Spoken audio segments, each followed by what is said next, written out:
There is a kind of mistake that even the wisest among us make. Not a mistake in logic, not a flaw in judgment, but a mistake in who we choose to help.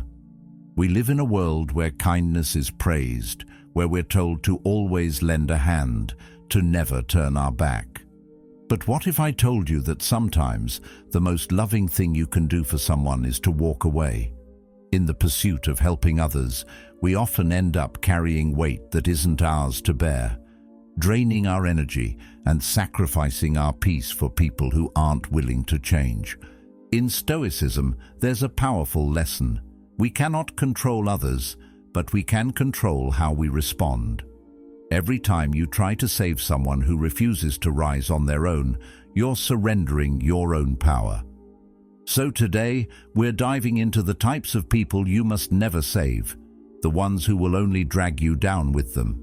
These aren't just toxic people, they're energy thieves, and learning how to recognize them can be the first step toward reclaiming your peace and your strength. If you're ready to stop carrying others' burdens and start living with purpose, consider subscribing so that you commit to your own growth, your own wisdom, and embracing the Stoic mindset that will help you navigate life's challenges with clarity. 1. The chronically lazy. Let's talk about the chronically lazy. These are the people who somehow find a way to drain your energy without lifting a single finger. They'll tell you their life is hard, that they're struggling, but when you look closer, you realize they're not really doing anything to improve their situation. They've got an endless stream of complaints, each one sounding like they're just on the edge of change, but they never actually take action. It's a cycle of self-pity that never ends, and unfortunately it's easy to fall into the trap of helping them. After all, their struggles seem so real, don't they? They might even make you feel like you're the only one who can help them. You want to believe that if you just give a little more, they'll turn it around. They'll finally take the leap toward progress. But the truth is, the more you give, the more they take. And in the end, they remain exactly where they are. Here's the uncomfortable reality. When you help someone who isn't willing to help themselves, you're not showing compassion. You're enabling their dependence. They aren't grateful for your efforts. They feel entitled to your time, your energy, your resources. They'll keep coming back, pulling at your heartstrings, using guilt and pity as tools to get you to do more for them. And no matter how much you do, it's never enough. They'll always need more, because the core issue isn't that they need help. It's that they refuse to change. They'd rather lean on you than face the discomfort of taking responsibility for their own lives. It's tempting to think you're helping them. After all, you're being a good person, right? You're being kind. But what happens when kindness crosses the line into enabling? What happens when your compassion starts to hold them back? You see, kindness doesn't always mean giving more. Sometimes, the most compassionate thing you can do is step back and let them face the consequences of their inaction. That doesn't mean abandoning them. It means giving them the space to learn on their own. It's hard. It might feel cold, even cruel. But letting someone hit their own bottom is sometimes the only way for them to realize that they need to change. I'm not saying we should stop helping people altogether. Of course not. But we have to be wise about where we invest our energy. The Stoics taught us to focus on what's within our control. It's not within your control to force someone to change. You can guide them, offer support, but you can't carry their weight forever. Eventually, if you're not careful, you'll end up draining yourself and burning out, all while they stay stuck in their cycle of laziness. As Marcus Aurelius said, waste no more time arguing about what a good man should be. Be one. Sometimes, being a good person means knowing when to stop giving and when to let someone else stand on their own 2 feet. It's hard to walk away when you know someone is struggling, but if they're not making the effort to help themselves, your constant support only feeds their dependency. And what does that teach them? It teaches them that they don't have to change because someone else will always step in. The longer you enable their laziness, the longer they remain in a state of stagnation, waiting for you to fix things for them. But you can't fix someone who doesn't want to fix themselves. If you're constantly putting out their fires, they never learn how to extinguish them on their own. It might feel wrong, even selfish, to pull away. But in reality, you're giving them something far more valuable than a temporary fix. You're giving them the opportunity to take responsibility. If they can't make the effort to stand up on their own, then maybe it's time to let them stumble a bit. As hard as it is to watch someone fall, sometimes that's the moment that will spark the change they need. The Stoics believed that adversity was a powerful teacher. It's in those moments of struggle that we grow. If you constantly shield someone from the consequences of their laziness, you're robbing them of that chance to grow. If you find yourself carrying someone who's never even trying to walk, it's time to take a step back. Let them face the pain of their choices. Let them feel the sting of their own inaction. Only then, when they realize that no one will always be there to catch them, might they find the motivation to change. It's not easy, but it's necessary. Your kindness isn't doing them a favor if it's only holding them in their comfortable place of inaction. So ask yourself, is your help really helping, or is it just postponing the inevitable? Let them fall, and maybe, just maybe, they'll rise. 2. The ungrateful. Let's talk about the ungrateful ones. These are the people who will take everything you give without a second thought. You give them your time, your energy, your love, and yet, when they've drained you dry, they won't hesitate to complain about what you didn't do. It's as though no matter how much you sacrifice, it's never enough. They take and take, but the moment you stop giving, they turn on you. They'll accuse you of not being there for them, of not caring enough. It's like pouring water into a glass that has no bottom. No matter how much you give, it just drains away, leaving you empty and them unfulfilled. These are the people who never truly understand the value of what you've done for them. They take it for granted, as if you owe them. It doesn't matter how much you've sacrificed. They act like you're obligated to give more. You help them rise, you lend a hand, but they only see it as their due. They expect more and more, and when you finally run out of steam, when you finally say no, they'll find a way to make you feel guilty about it. You'll hear things like, "I thought you cared," or "Why won't you help me anymore?" And in that moment, you'll realize that their sense of entitlement has swallowed up any appreciation they might have ever had. What's even more painful is the fact that this kind of behavior is often subtle. It's not always obvious at first. They might seem grateful when you first help, but over time it becomes clear that gratitude wasn't the goal. It was simply the starting point to get more. The moment you stop being a constant source of support, their gratitude fades, and so does the bond between you. It's a tough pill to swallow, but you have to recognize that not everyone will appreciate your kindness. And sometimes it's not about you, it's about their inability to see the value of what you're offering. It's crucial to protect your energy because it's not unlimited. The Stoics remind us that we cannot control the actions of others, but we can control how we respond. You might have the best intentions, but if someone doesn't recognize or appreciate those intentions, you're simply feeding into their sense of entitlement. True kindness comes from understanding when to say no. It's not about being selfish, it's about knowing your limits, protecting your peace, and understanding that your kindness shouldn't be exploited.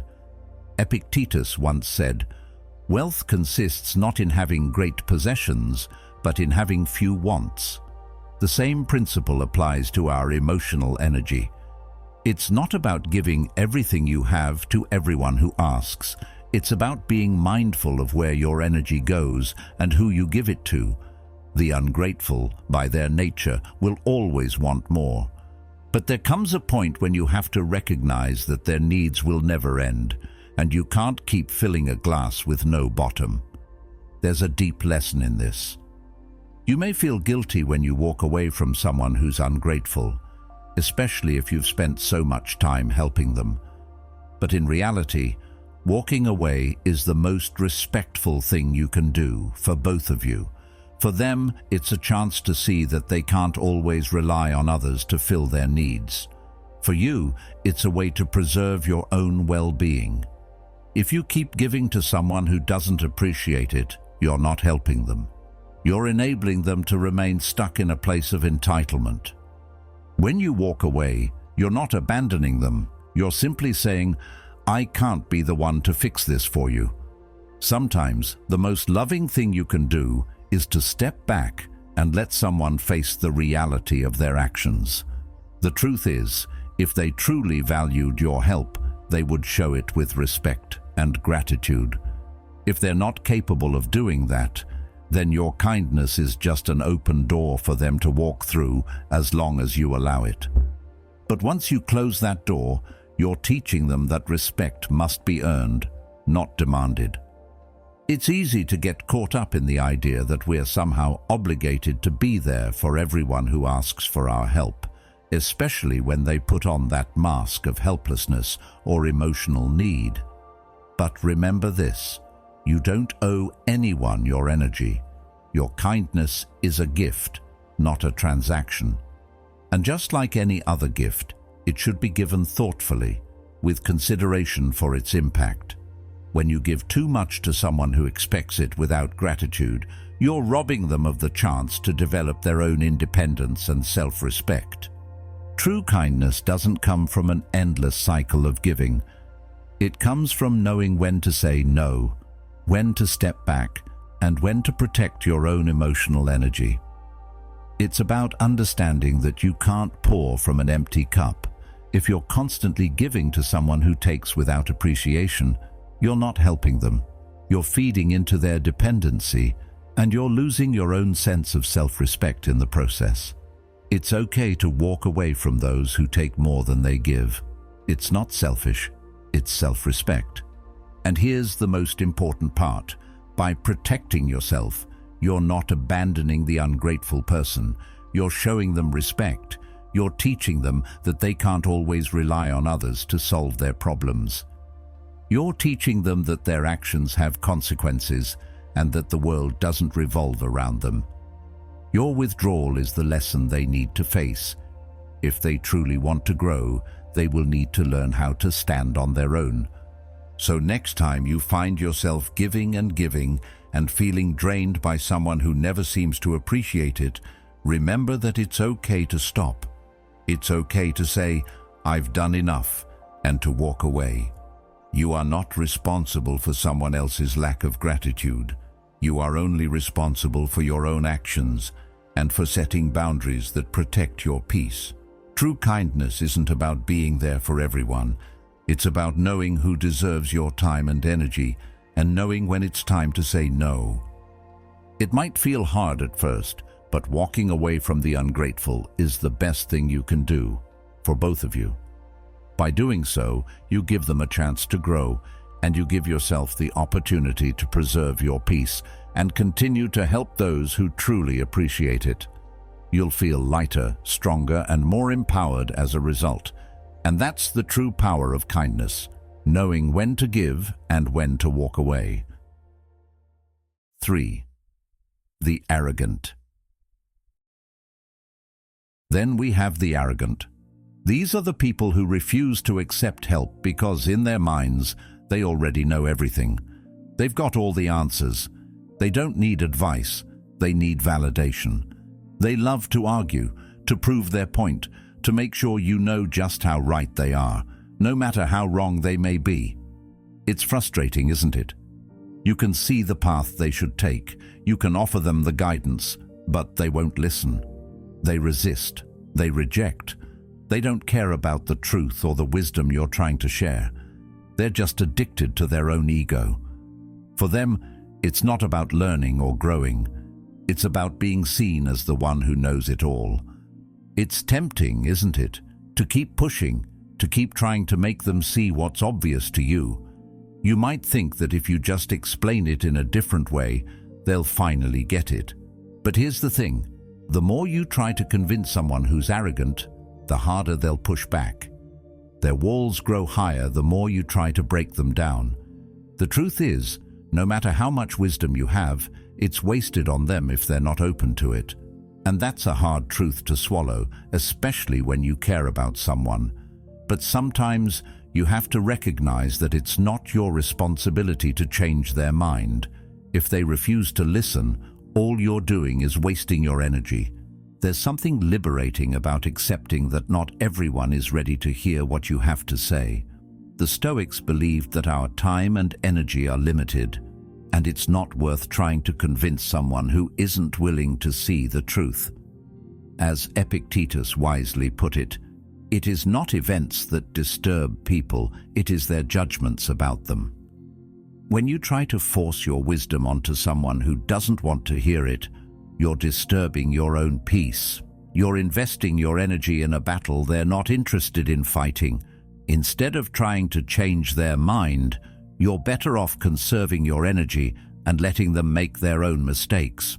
The arrogant person doesn't want growth. They don't want to be challenged. They want to feel superior. Every attempt to help them is met with resistance because, in their eyes, accepting help would mean admitting weakness. They'd rather stay stuck in their limited view than risk feeling vulnerable. And that's where you come in, trying to convince them that they're wrong or misguided. But the more you push, the more they dig their heels in. It's a never-ending cycle of resistance that only leads to frustration on your part. You'll never win that battle, and worse, you'll exhaust yourself in the process. So what's the answer? Stop trying to convince them. Stop wasting your precious energy on someone who refuses to listen. If they don't want to hear you, it's not your job to break through their walls. Let them figure it out the hard way. It's a bitter pill to swallow, but sometimes the best thing you can do is walk away and let them experience the consequences of their actions. They need to learn the hard way. Only then will they realize the wisdom you were trying to offer. In a way, you're doing them a disservice by continuing to engage in these fruitless debates. By stepping away, you're giving them the space they need to face reality on their own. Think about it. If you're constantly rescuing them from their mistakes, you're depriving them of the growth that comes from failure. Failure isn't a bad thing. In fact, it's one of the best teachers life can offer. But the arrogant, with their inflated sense of self, will never learn from their failures if you keep stepping in to save them from the fallout. Your wisdom, your perspective, is valuable, but only when it's offered to those who are willing to listen. And the arrogant? They're not in that group. They don't want the truth, they want validation. They want to keep believing that they have it all figured out. So let them fall, because when they do, they'll face the very reality they've been avoiding, and in that moment of realization, they'll remember the wisdom you tried to share. But by then, it will be too late for you to make a difference. They'll have to learn from their mistakes, just as everyone must. It's hard to let go of someone you care about, especially when you know they're making a mistake. But the truth is, there's nothing you can do to change their mind if they're not open to it. The more you try, the more they'll resist. The best thing you can do is let them go and let them fall. It's not a cruel act. It's a lesson in tough love. Sometimes the only way to help someone is to stop helping them. This doesn't mean you stop caring or that you stop offering advice when it's needed, but recognize the difference between someone who's open to growth and someone who just wants to hear their own voice. The arrogant will never learn as long as they think they have all the answers. They don't need more advice. They need to fall so they can see the truth for themselves. Only then will they realize that the wisdom you tried to share was never about being right. It was about helping them see beyond their own limited perspective. In the end, your wisdom is wasted on the arrogant. Your time, your energy, your knowledge, it's all wasted on someone who isn't ready to listen. So, stop giving it away. Let them figure it out on their own. Let them make their own mistakes and learn the hard way. It's the only way they'll ever see the truth. And when they do, they'll remember you. They'll remember the advice you gave, and maybe, just maybe, they'll be humble enough to appreciate it. Until then, focus on those who are ready to listen. They're the ones who will truly benefit from your wisdom. 4. The manipulators. Manipulators are dangerous, but not in the way you might think. They're not always overtly cruel or aggressive. In fact, they can seem quite harmless, even charming. They're not trying to overpower you with force. Instead, they use something far more subtle: your emotions. Manipulators are experts at playing on your sympathies, twisting them into guilt, and making you believe that you're the only one who can help them. They cry, they beg, they make you feel like you're the hero of their story, and before you know it, you're running in circles, trying to fix problems that weren't even yours to begin with. You're exhausted, drained, and yet you can't seem to break free. You might think you're doing the right thing. After all, they make it seem like they need you. They present themselves as helpless, as if the world is against them, and you're their last hope. It's easy to fall into this trap because, on some level, you want to help. You want to be the person who can make a difference. But here's the painful truth. You're not actually helping them.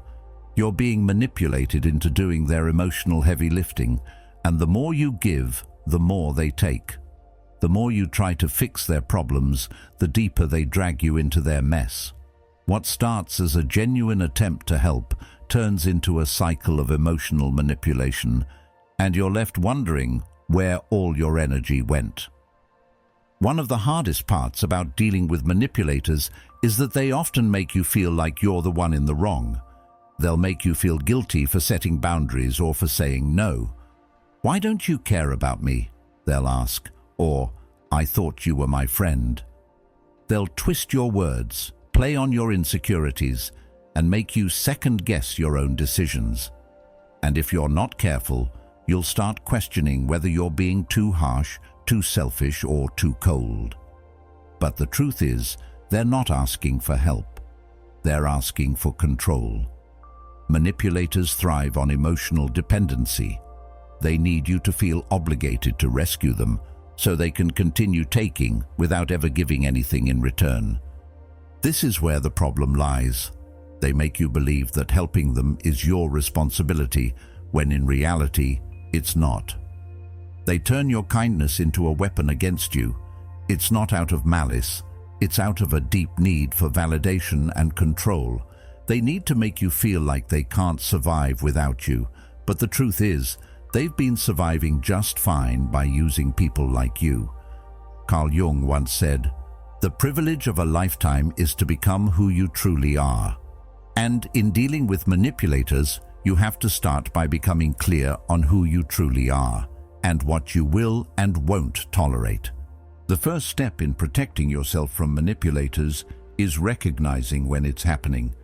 You have to be able to spot the signs of emotional manipulation early. If someone is constantly making you feel guilty for setting boundaries, that's a huge red flag. If they're always playing the victim, always crying for help, but never actually making any effort to change, you're dealing with a manipulator. And that's when you need to step back. When you stop reacting to their emotional outbursts, you take back control of your life. You stop being a puppet to their strings, and you start protecting your peace. The more you give, the more they'll take. And the more they take, the more you'll lose yourself. Setting boundaries is one of the hardest things to do with a manipulator, especially if you care about them or feel sorry for them. But remember, your emotional energy is your power. You can't afford to let someone drain it dry, not for their sake, but for your own. If you're constantly giving, you will end up empty. You won't have anything left for yourself, and that's when they win. You've let them take everything. It's not selfish to protect yourself from someone who wants to use you for their own emotional gain. It's necessary. When you say no, Don't apologize. Don't explain yourself away. When you set boundaries with a manipulator, they will push back. They will try to make you feel guilty, make you question whether you're doing the right thing. But the truth is, when you stop reacting, you take back control. You stop giving them the power to dictate your emotions, your time, your life. You are in charge of your own energy, and it's your responsibility to guard it. The more you react to their demands, the more power you give them. It's like feeding into a fire. It only grows stronger. But when you stop reacting, when you stop engaging in their emotional games, you begin to starve that fire. They'll try to provoke you, try to get under your skin, but if you don't bite, they lose their power. You're not being cold, you're being smart. You're protecting yourself. There's a great lesson in Stoicism about controlling our reactions. Epictetus once said, "We cannot choose our external circumstances, but we can always choose how we respond to them." In this context, we can't control the manipulator's behavior, but we can control how we react. If we continue to react with guilt, fear, or anger, we're only reinforcing their power over us. But if we stop reacting, we start regaining our power. Remember, manipulators thrive on chaos and confusion. They want to keep you in a state of emotional turbulence where you're constantly second-guessing yourself and questioning your decisions. They want you to feel responsible for their feelings. They want to make you believe that without you, they'd be lost. But the truth is, they don't need you. They need someone they can control, and that someone doesn't have to be you. In the end, the best thing you can do for a manipulator is to stop enabling their behavior. Let them face the consequences of their actions. Let them find their own way. You're not responsible for their happiness or their struggles. Your only responsibility is to yourself. And by setting firm boundaries, you're not only protecting your peace, you're teaching them that they can't rely on anyone else to carry their emotional burdens. You'll find that when you stop reacting to manipulators, life becomes a lot clearer. You'll regain your emotional balance, your sense of self, and your peace of mind. And when you look back, you'll see how much energy you were wasting on someone who never truly needed your help in the first place. It's not your job to rescue people from their own consequences. And once you realize that, you'll be free. Free from the emotional manipulation, free from the guilt, and free to invest your energy in things that actually deserve it. 5. The evil and cruel. Let's talk about the evil and cruel ones, the people who choose to hurt others. These individuals are different. They know exactly what they're doing, and they do it with intention. It's not a mistake or an accident. They hurt others, sometimes for fun, sometimes for control, and sometimes just because it gives them power. It's easy to want to believe that no one would choose to be cruel, but the sad truth is that some people do. They don't care about your feelings or anyone else's. All they care about is maintaining their dominance, even if it means stepping on others to get there. At first glance, it can be hard to understand why anyone would choose to be this way. We like to believe that deep down, everyone has some kind of good in them. But with these people, it's different. They might pretend to care. They might even show you a softer side when it's convenient. But make no mistake, these actions aren't random. They're calculated. These people have learned to use cruelty as a tool. They've mastered the art of manipulating others for their own gain, and the more you try to help them, the more you enable their destructive behavior. By stepping in and offering your support, you're not saving them. You're becoming complicit in their actions. You're not helping them rise. You're helping them continue to hurt others. Carl Jung once said, "The most terrifying thing is to accept oneself completely." What Jung meant by this is that some people are able to look at their actions, their desires, and their shadow selves without the intention of changing. They accept their cruelty and wear it as part of who they are. And once they do that, it becomes even more dangerous because they're no longer trying to hide it. They're embracing it. They enjoy it. They see others as tools to manipulate, and their conscience doesn't stop them. They aren't seeking redemption or growth. They're seeking power, dominance, and control over others. What's worse is that they know how to play on your empathy. They know how to get you to feel sorry for them. They might act like they're the victims, making you believe that they need saving. But here's the thing. Helping someone who has no intention of changing their ways isn't compassion. It's enabling. You're not saving them. You're feeding into the cycle of harm. You might think that if you just give them one more chance or show them a little more love, they'll change. But that's not the truth. People who choose cruelty aren't looking for help. They're looking for validation of their behavior. They want to keep doing what they do without consequences. And the longer you try to fix them, the more you get wrapped up in their darkness. It's crucial to recognize that not every person can or should be saved. Some people need consequences, not compassion. If you continue to give them a free pass, you're just enabling their toxic behavior. When someone has actively chosen to hurt others, they need to face the repercussions of their actions. If you protect them from those consequences, you're only perpetuating their harm and allowing them to continue their destructive cycle. In fact, your kindness to them is just a shield that helps them hide from the reality of their own actions. It's time to stop wasting your energy on people who actively choose to cause harm. The Stoics had a clear understanding of what it meant to show true compassion. They believed that compassion should never come at the expense of your own well-being or the well-being of others. Marcus Aurelius famously said, "The best revenge is to be unlike him who performed the injury."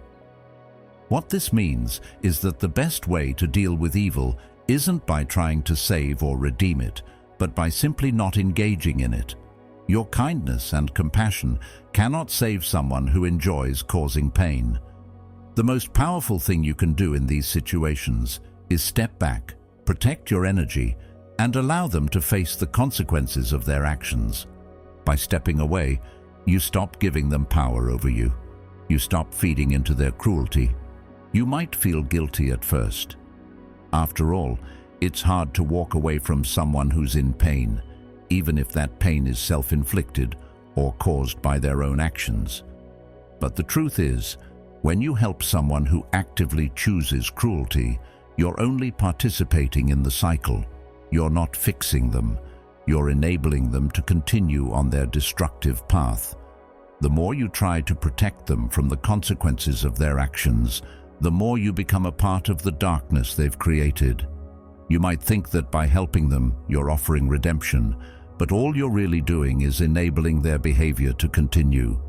So what should you do when you encounter someone who chooses cruelty? The best thing you can do is step away. Withdraw your support and your energy. Don't engage in their games. Don't try to fix them. And don't allow yourself to be a part of their toxic cycle. When you stop reacting to their cruelty, you stop giving them control. You stop being a source of energy for them to feed off of.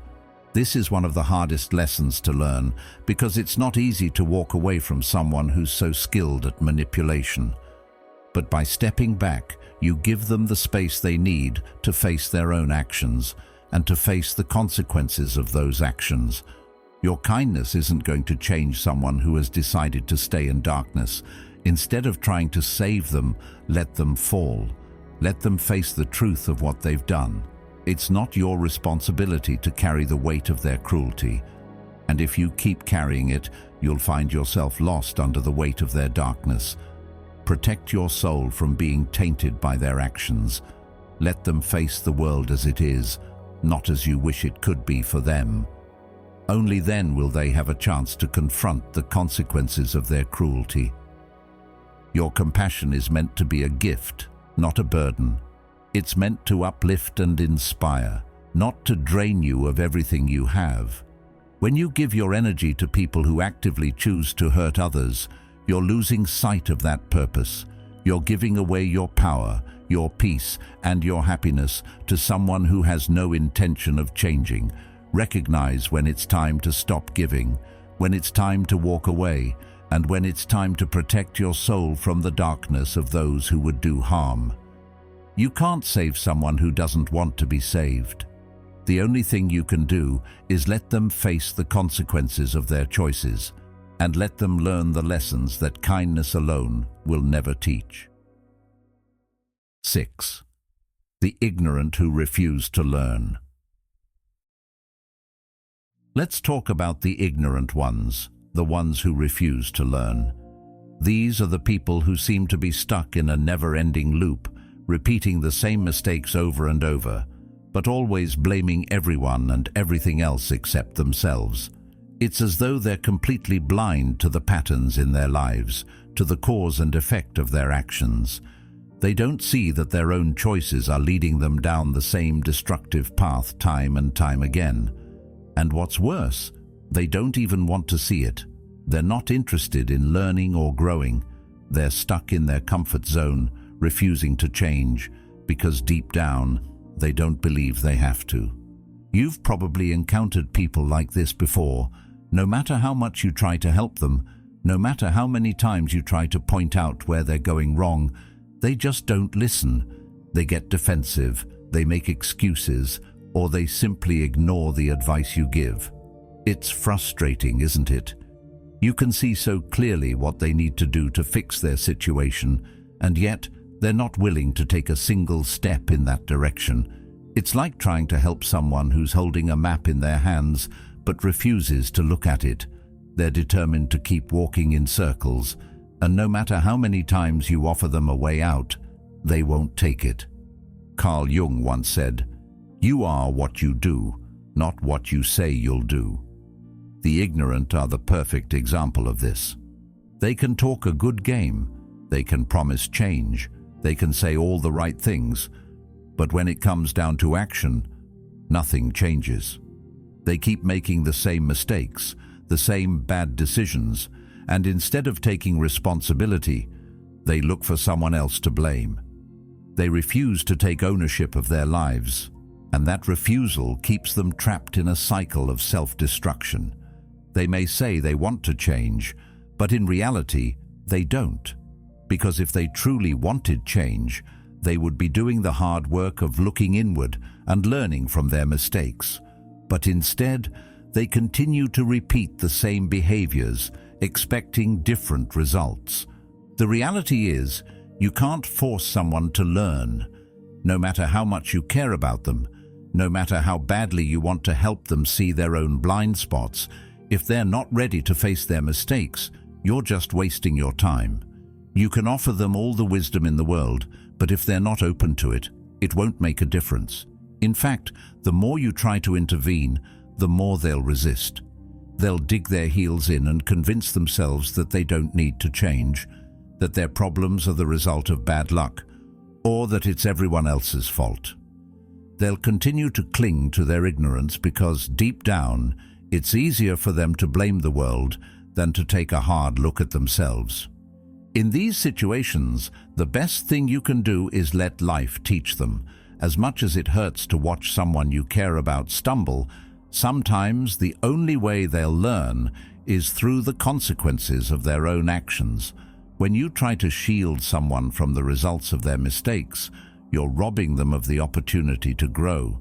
You're stopping them from experiencing the lessons that can only come from hitting rock bottom. It's not cruel, it's necessary. You can't help someone who refuses to help themselves, no matter how much you wish you could. At some point, you have to accept that their journey is their own, and you can't force them to take the path they're not ready to walk. It's easy to feel like you're abandoning someone when you step back, but that's not what you're doing. What you're really doing is setting a boundary that says, "I will not waste my time and energy on someone who isn't willing to change." You're showing them respect by letting them take responsibility for their own growth. You're not abandoning them. You're teaching them that they need to face the consequences of their actions if they want to make a change. Sometimes, the most loving thing you can do is walk away and let them figure it out on their own. This might be one of the hardest things to do, especially if you care deeply about the person. It's tough to watch someone self-destruct, knowing that you could help them if they'd just listen. But the truth is, you're not doing them any favors by stepping in all the time. You're enabling their ignorance. The more you try to fix things for them, the more you reinforce the idea that they don't need to change. They learn nothing from their mistakes because someone else is always there to clean up the mess. And while that might feel good in the short term, it only delays the inevitable. Eventually, they'll hit a point where no one can step in, and that's when the real pain will begin. But it will be their pain to carry, and hopefully, it will be the turning point that finally pushes them to change. The Stoics believed in taking responsibility for our own actions and understanding that we cannot control the actions of others. They taught that we should focus on what we can control, our own behavior and our own responses to the world. Trying to change someone who refuses to change is outside of your control. You can't force someone to take ownership of their mistakes, and if they're not willing to do the work themselves, you're only wasting your energy. Focus on what you can control, which is how you respond. And when it comes to the ignorant who refuse to learn, sometimes the best response is to step back and let them experience the consequences of their own decisions. Don't be afraid to walk away from those who aren't ready to change. It's not your responsibility to fix them. You can't help someone who refuses to help themselves. The more you try, the more you lose your own peace in the process. It's difficult, but in the long run, stepping back is the most respectful thing you can do for both of you. Let them face their mistakes, let them learn from their failures, and if they're truly ready to change, they will. But you can't force that. You can only control your own actions, and you have to be willing to accept that sometimes the best thing you can do is let them figure it out on their own. It's okay to let go. It's okay to stop giving your time and energy to someone who isn't ready to take responsibility for their life. You don't have to carry their weight. In fact, by stepping away, you're showing them respect. Respect for their journey and respect for your own well-being. You can't make them change, but you can protect yourself from the emotional toll of watching them stumble without taking responsibility for their actions. Your energy is precious, and it's worth preserving for those who are ready to learn, grow, and change. Let life teach them what you cannot. Remember, you can't change anyone who isn't ready to change. Protect your energy, set your boundaries, and let life teach the lessons that kindness alone can't. You're not responsible for their growth, but you are responsible for your peace. So, choose wisely where you invest your time and energy. If this resonated with you and you're ready to take control of your life, click on one of the videos on the screen now for more insights. Thank you for being part of Stoic Journal.